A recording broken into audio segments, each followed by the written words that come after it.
Hello,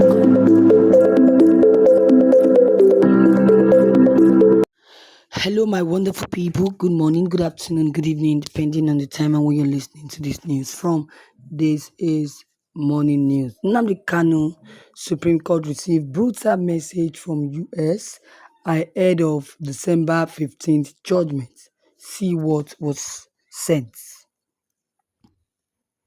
News in details.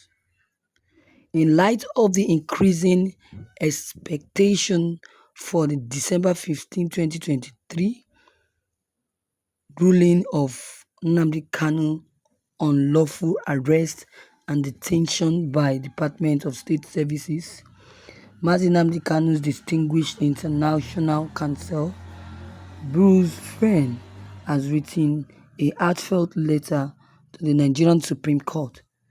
Fein makes an impassioned plea to the Nigerian judiciary's upper echelons from Washington, D.C., asking them to resist any foreign pressure and to categorically reject any attempt at meddling into bribe from Bola Ahmed Tinubu's administration.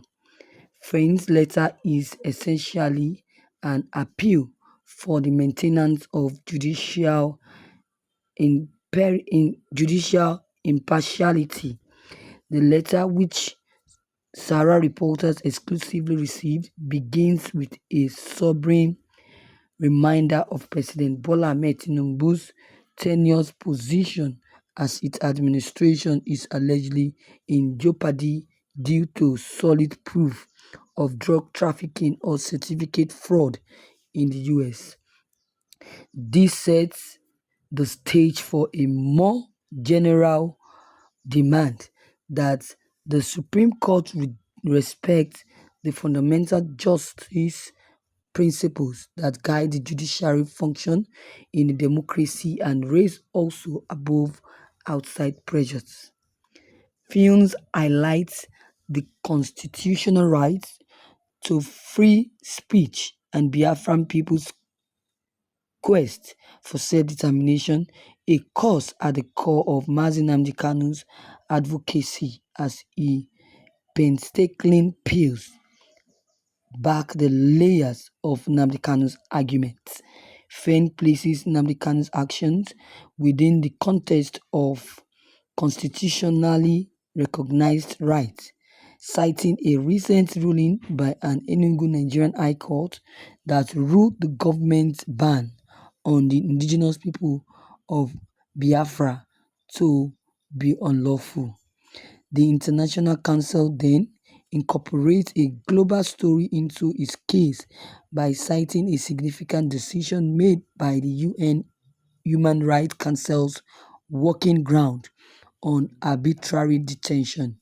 The ruling, rendered on July 20, 2022, pointed out 16 international human rights agreements that Nigeria is required to abide by. The categorically denounced Nnamdi Kanu's solitary incarceration.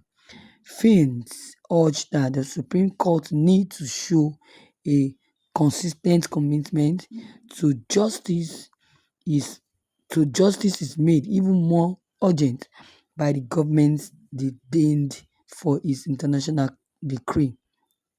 Fein describes in a captivating story the purported cooperation between Kenya and Nigeria in Nnamdi Kanu's kidnapping and torture.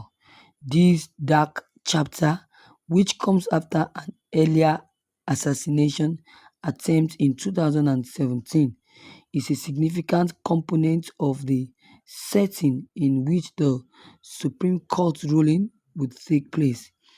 Fein fervently contends that a decision against Nnamdi Kanu will not only uphold on injustice but also perhaps give the government purportedly illegal activities legitimacy. By citing foreign examples of self-determination votes in the UK and Canada, the International Council expands the scope of his case. He makes comparisons to highlight how Biafrans are denied the opportunity for a fair independent referendum, a right that is accorded to citizens in other regions of the world. Finns urge the Supreme Court to take into ac- account the wider ramifications of its ruling on the history of colonialism, characterizing Nnamdi Kanu's case as a noble attempt to right historical wrongs resulting from British colonization in Nigeria.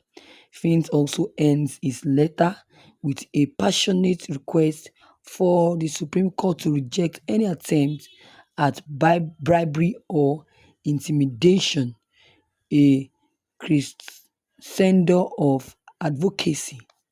In addition to serving as the court's defender of the law, he presents it as a possible model for future African courts.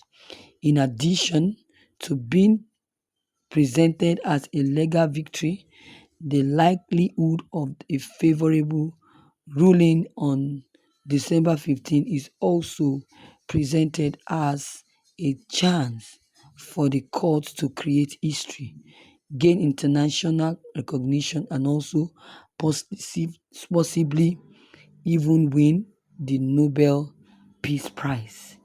Finn's letter served as a powerful call to actions as the country awaits for its historical decision, highlighting the judiciary's critical role in determining Nigeria's path towards justice, equity, and worldwide respect.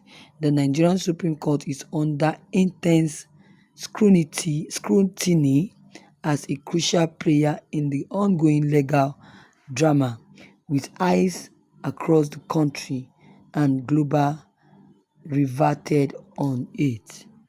Thank you, viewers, for listening to this news. Viewers, what is your take on the news and the letter written by the U.S. lawyer to the Supreme Court in Nigeria, warning Supreme Court over the bribery that the Supreme Court should not accept any bribe from Bola Ahmed Tinubu, that if he collects any bribe or he takes any bribe from Bola Tinubu to against Nnamdi Kanu in court, then the consequences will be much so much critical that even God cannot even save them or save the Supreme Court, the lawyer and the justice. So viewers, what is your take on this?